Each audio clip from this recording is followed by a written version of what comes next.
有時特別嘅水晶都要拍一拍片俾你睇，佢究竟係乜嘢嚟嘅？你認得到幾多係嘛？即係呢一條咁黑黑灰灰金金咁啊，你未必估到佢係乜嘢噶嘛。咁呢度有好多，即係唔係好多隻嘅，有幾隻啦。你見到呢個係黃鐵礦，所以佢金金地色。但係點解我只係落一粒咧？因為佢冇拋光啊，咁佢變咗佢揩到落皮膚嘅時候咧，佢會有嗰啲金屬痕跡。即係有時如果你攞啲黃鐵礦試下揩落個手度，佢會黑黑地嘅，係。咁跟住仲會有鷹眼石啦、黑曜石、藍針石榴石、鐵質嘅舒區螺。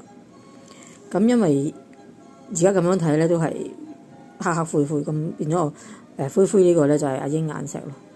咁你見到有藍針針嗰啲就係咯，咪藍針石榴石。咁你就可以去睇下。咁呢個主要都係保護同埋擋煞啊，驅除負能量。喺呢個時候睇下你咪好需要嘅一種水晶啦。拜拜。